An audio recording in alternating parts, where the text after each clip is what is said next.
back to Sledgehammer Horror, guys. I am Ken Sledge, and let's talk horror. Today, I'm joined by Steven Sorrentino. How you doing today, man? I'm doing good, Ken. I am a horror. That's just the way it is. Man, I'm so glad to have you. For those of you that don't know, I do have all of Steven's social media links down here in the description. So make sure you're following him. He is a world-renowned impressionist and comedian. Hilarious stuff. The Elton John stuff is fantastic, right on point. He has a new short film coming out called The Tale of Redemption and Regret with Sonny the Heat. I want to talk about that a little bit, but first, what got you into doing comedy and impressions?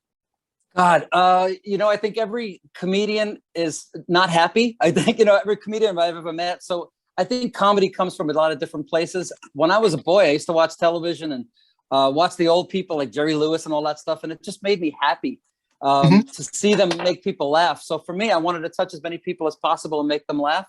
And I love to laugh. So comedy is my thing, man. I love it. And was Jerry Lewis your favorite comedian growing up? He was my idol as a kid, and I got to be friends with him not long before he died, maybe 10 years before. And it was such a great honor to sit and have lunch with the guy you watched as a little kid making you laugh. And they had won so many awards as a director and a writer and a Hollywood icon. And it's amazing to think about that, because they always say, don't meet your heroes. But then there's times like that when you do, and they turn out to be the most amazing, kind, sweet people in the whole world. And you befriend them and you can, feed off their energy and learn a little bit from them. And I've been very lucky doing this, that I've got to meet amazing people like yourself. And I reached out to you when you reached back so quickly. It was an honor for me. Because like I said, I'm a huge fan. Now, as an impressionist, what got you started doing that? Like, do you remember who your first impression was? Yeah, my Aunt Rosie in Long Island, New York. I flat out when she used to come to our family like Sunday days, she used to have this long cigarette with an ash this big, and I would put on her coat and hat and I would be talking like, it actually was like Jerry Lewis. So I would be talking like Aunt Rosie. It was very funny. And then eventually I used to watch TV. I'm sorry, say something. What, Ken? No. I'm saying it's funny how it starts like that. You start by doing something like with your family and you get those initial laughs and then you feed off that. Like, I need to do this as often as I can because like you said, a lot of times comedians and the people that we know that are the funniest usually are the darkest on the inside. So we take that and push it out towards other people and try to make them smile and make them laugh. And you do an amazing job at it. So Thank you, saying brother. After Aunt Rosie, is Aunt Rosie still with us? Not really. Dead. That's it. She's dead. That's it. She's looking down right now like he's still doing that damn impression as she's hitting that cigarette with a 2-inch. Or she's looking up. Who knows? But after that, I used to watch Rich Little, who became a neighbor of mine here in Las Vegas. And I used to watch him and doing the impressions. And I had a knack for it. So for my thing was, that, I used to do, of course, these are the old people. I guess Sammy Davis was great because I could cross the eyes and put one that way and just make his, it's just kind of a weird thing to do, babe. Yeah, it's a weird business. In my show, I do 180 different voices. Joan Rivers. I mean, oh, can we talk? Oh, but watching all the old movies for me got me so interested in doing all the impressions. And now I do Bruno Mars and all that stuff. So we try to even it out. I even do Lady Gaga on my show and Dolly Parton with some two huge balloons that fly off her chest at the end of the song. How often do you do shows in Vegas, correct? I'll be on in 3 hours tonight here at the Tropicana. Yeah. Man, I hope tonight's the greatest show you've ever had, man. I wish you the absolute best of luck. Thank you. Do you do any traveling when we're not in a pandemic? Do you usually stay over on the West Coast? No, I live in a farm for the most part on the East Coast in Virginia, really like 50 acres on a lake. It's kind of a spooky atmosphere and quiet, and I kind of like it. So Vegas is one of my homes, but it's a place to go crazy and to work. The other place is a place to go and just reflect and writing a new script. And everything that I did for Sonny the Heat movie came from being there and being in the relaxed atmosphere, because there's darkness. It's a dark comedy.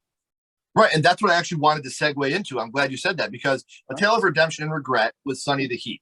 How did this come about? You did write this too, correct? No, I didn't write this. It's written by a guy named Eric Carosella, who's a young up and coming director writer.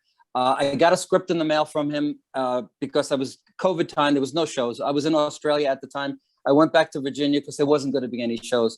So I did a couple of commercials with masks on and I got the script and I called him and I just said, I like the character because he doesn't win. He's Right. past his prime. He's a guy that was a mafia dude, and he's just trying to hang on to 1988. It's not working. So I love the fact that you feel sorry for this murderer. So there's an empathy kind of scariness about it. And I said to him, and he's a smart kid, man. He said, "What do you want?" And I said, "I want him to have a heart. I want people to feel for him because I'm an actor. I want to touch the people." Yeah. And I want to touch as many people as I can. But but when he said, "Yeah, man, what do you want to do?" He was open for me changing things and making it my own. And he gave me free reign. So I decided to executive produce it. And also write the music for it. So as a songwriter, I was with Paramount for years. I actually won 4 times Best Song of a Short Film around the world. Tokyo was one of them, and last night I got an award in LA for it. So hey, congratulations, man. I know, isn't it weird? I'm not a kid, man. I've been doing this a long time, and it's neat to get like a pat on the back after 46 years in show business, and people are going, "You're good." I'm like, finally. Right. You know? No, and it's funny, you just said I'm not a kid. But when you're talking about your awards, you have the gleefulness of a child. And to me, honestly, what that shows to me is the fact that you still don't take this for granted. You're still so super stoked and excited about what you're given. And man, it's a very refreshing thing to see somebody that's as funny as you, as down to earth as you, and still know that tomorrow could be the last day. So I'm going to enjoy and love and appreciate everything I have right now. It's inspiring, Stephen. And I'm not trying to give any lip service here. I'm just saying, like, it's inspiring to see, man. Because there's a lot of people that take that shit for granted. They've done it for, like you said, for 46 years. Yeah, okay, whatever. But, to still be like, to the smile. You can't fake that type of smile.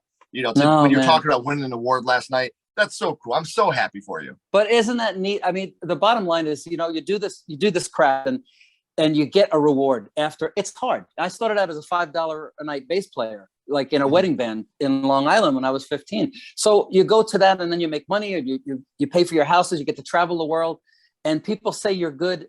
That's more important than the check. Always. Yeah. When somebody, listen, I got in my office in Virginia, I have a email that's printed out. It was a while ago. I did a show and it said, when I got my email afterwards, it says, "Thank you for our mother back. Quick story." And I didn't know what that meant. So I read the email, and this lady was having chemotherapy, not to be maudlin, but she was sickly and she was dying of cancer. They brought her to my show in Atlantic City, and for an hour and a half, they said she was laughing and relating to, I was doing Motown and all the old stuff, She was laughing and relating. On the way home to Philly for an hour and a half, they drove and they had their mother back. She was telling stories about when she was a kid. And then she kind of slipped back into her, her sickly self. Right. But imagine reading that. "Thank you for our mother back." I have that. That's the biggest check I ever got. And there's no money attached to it. It's a piece of paper that's on my wall. And I remember that. Gratitude when good stuff happens to us, not arrogance. It's never about arrogance, know? That's a beautiful story, because my mother's right here. She passed away. She's cremated. She's on a necklace.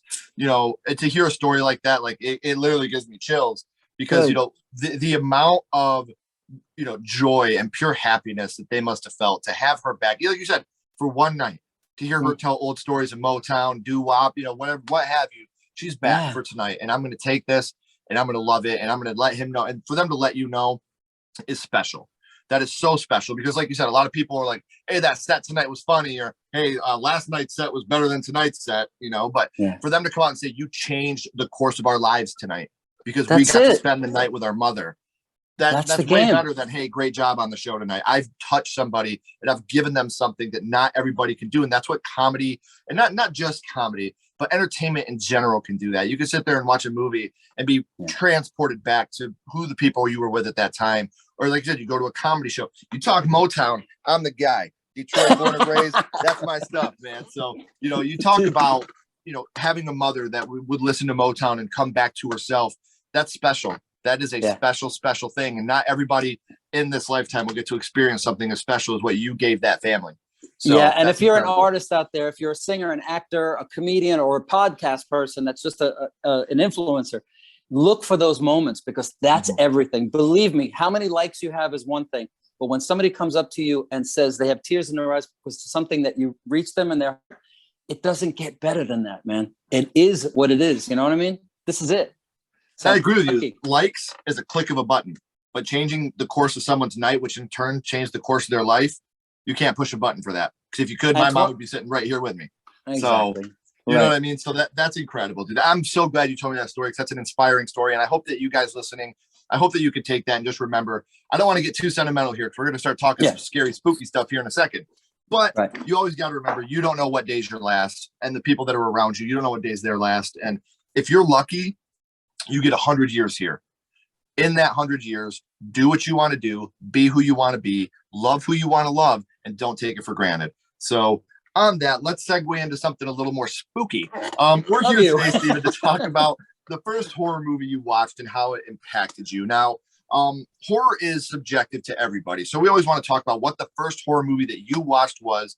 And my friend, your first horror movie was? Plan 9 from Outer Space, Ed Wood. Yes. How incredible, the worst man. film of all time, but it was spooky as hell when I was a kid.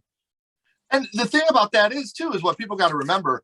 I had somebody on the podcast and their first horror movie was Jurassic Park. And I had a lot of people, after the episode, hit me up like, hey, that's not a horror movie. And I'm like, are you shitting me?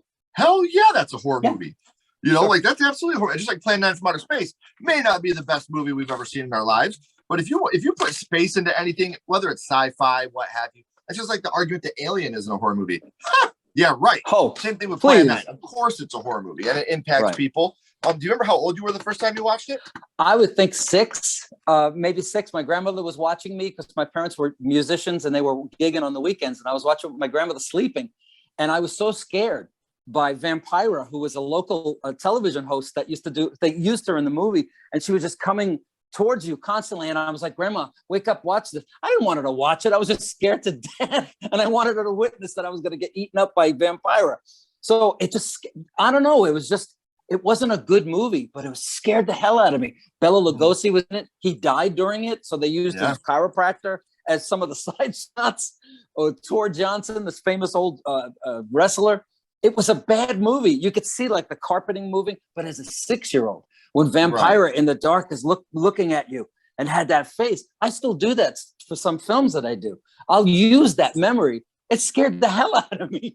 See, and that's a question I actually usually ask. And I want to get there now because I love segues. And this is a perfect way to segue into it. With you being an actor, comedian, impressionist, how much do you think that Plan 9 actually influences what you do today and in your act throughout your career? How much do you think that movie had an impact and an influence on what you do? A lot. I think a lot, because if I go back to before that, let's say Bela Lugosi in the original Dracula, there's times as an actor that we go as an entertainer, go and get the audience. There's a time to bring the audience to you and settle in. And in that movie, Bela Lugosi brought you to him. Yes. So I have to remember that. It's not always about you getting, because people, if you keep going to them, they don't want you anymore. But if you pull them in and you make yourself alluring, then they're going to keep coming.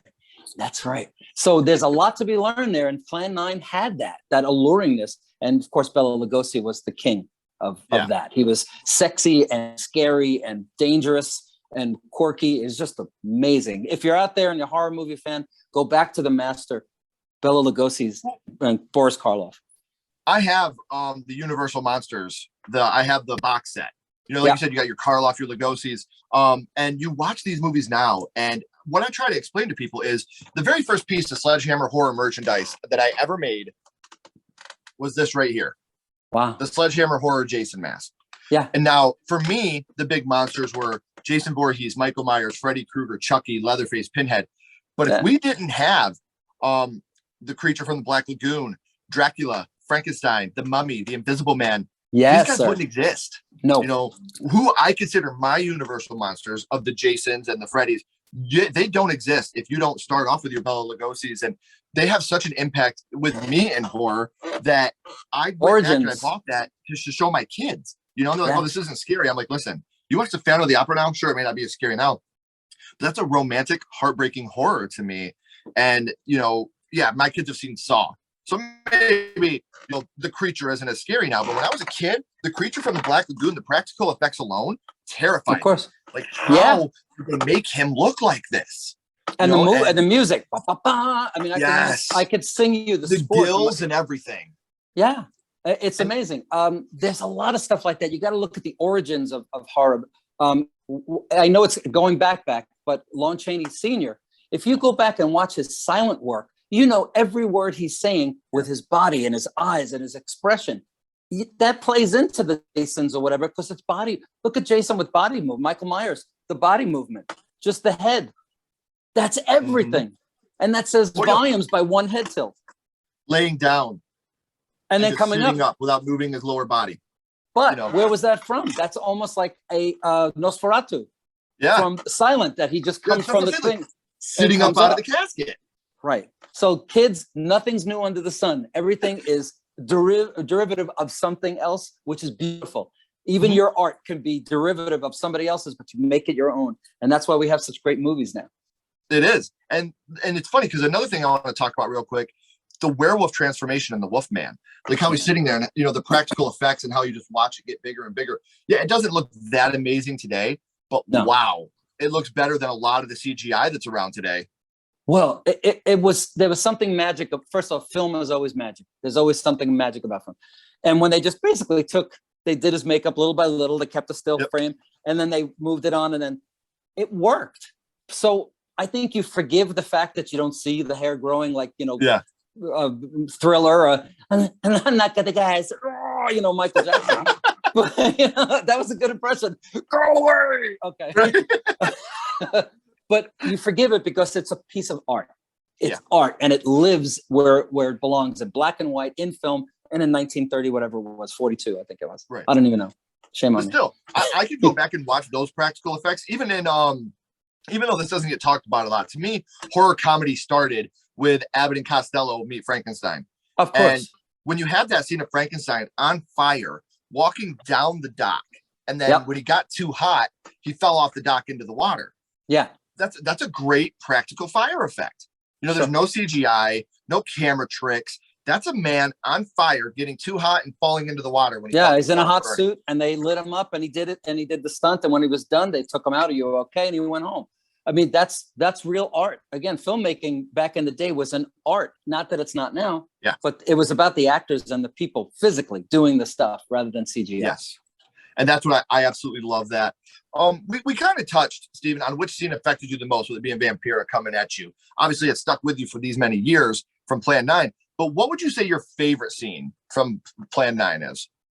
I'm going to say that. I mean, every time we saw Vampira coming through the cemetery, and then the same with Tor Johnson, it might have been the lighting, because they used some really sicko uplighting when he became a zombie.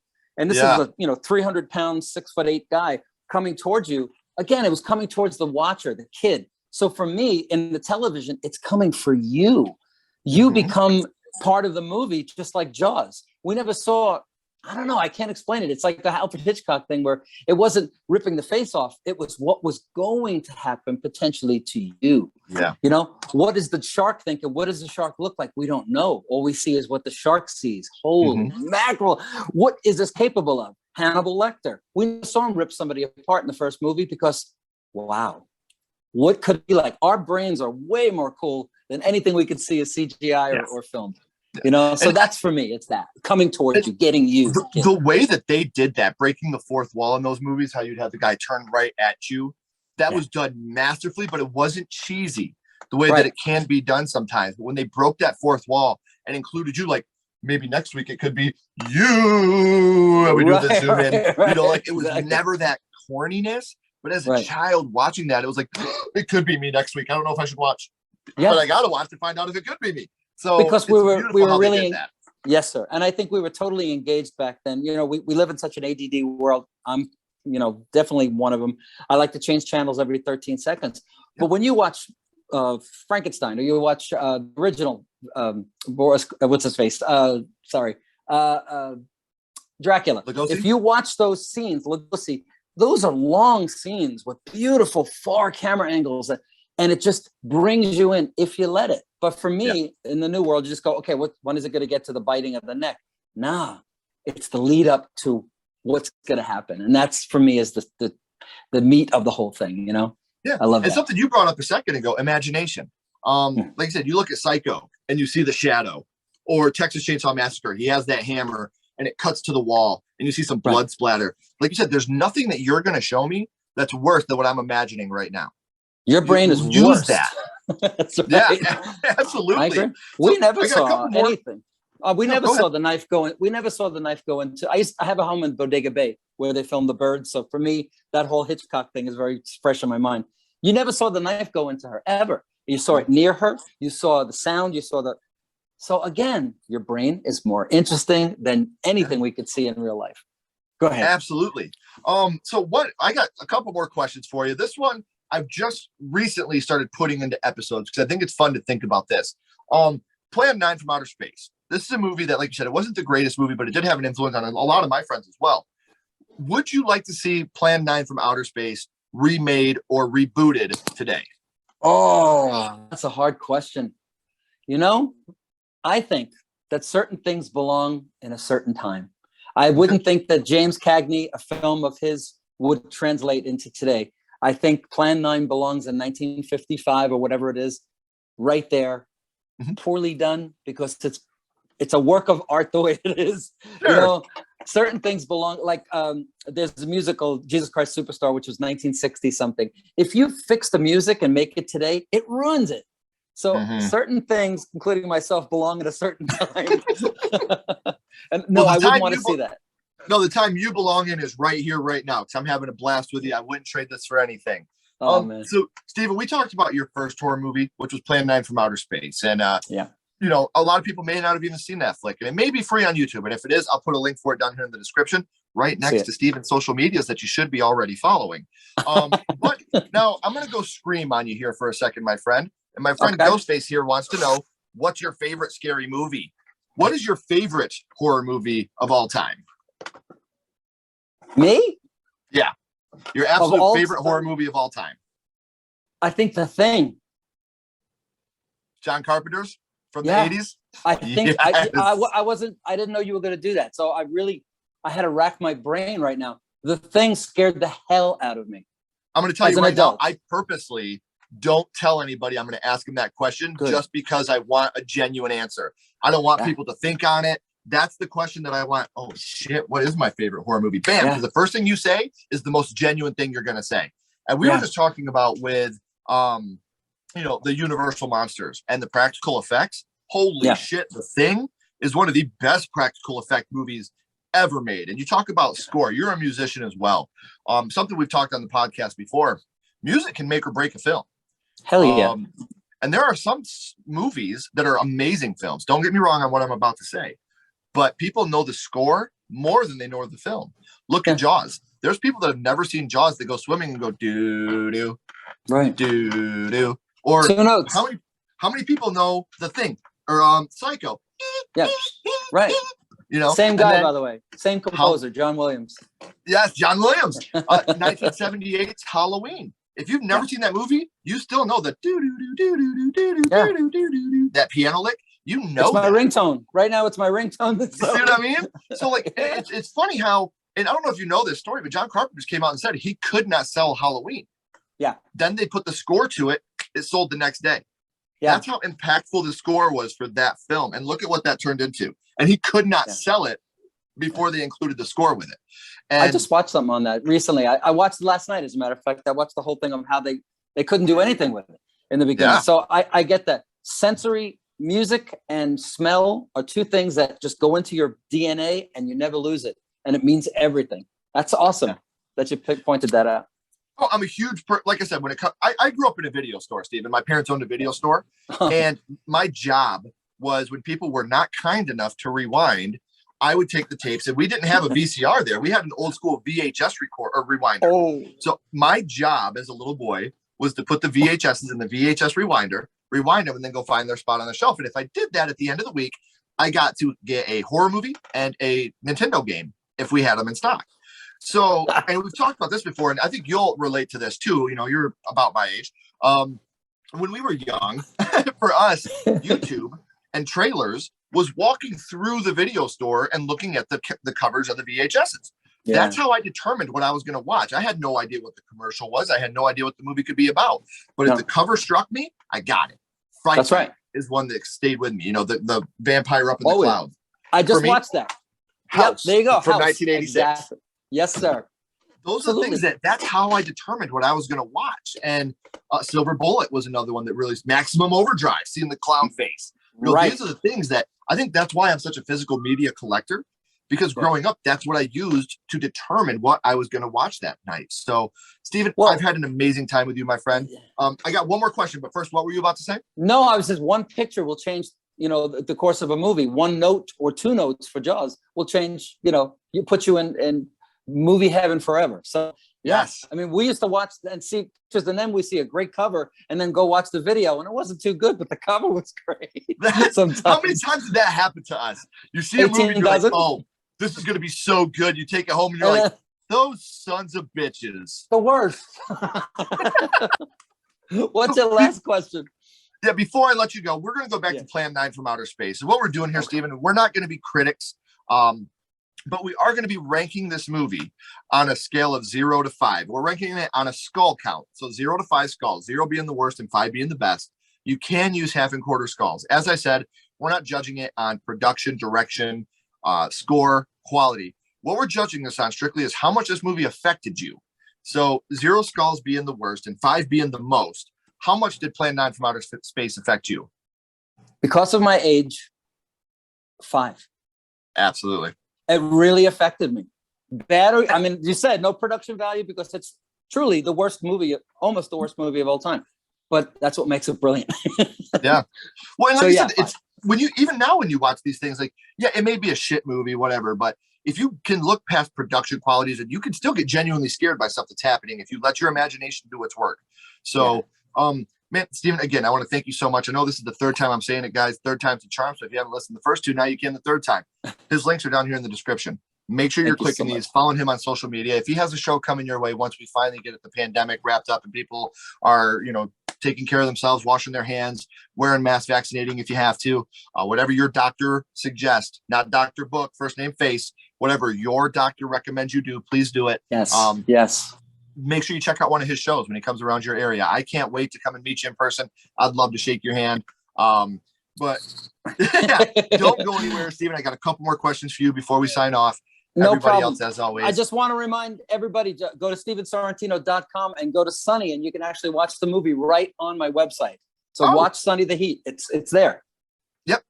And that fourth time in the description. I didn't know it was available on the website, but now you guys know. I'm going to post a link to the website. I'm also going to post a link directly to the movie down here in the description as well. That way you guys can check out the website, check out the movie. It's a great film. From what I've heard from you, and especially how you talk about the mafia guy that's over the hill, still trying to be productive. And from what I've read about the film, I haven't got to watch it yet, but now I'm going to watch it tonight now that I know that it's out. That's something I was going to talk to you about at the end of the episode. But now I will be watching that tonight, and I'll be texting you with what I think of it. Like I said, give me 1 second, brother.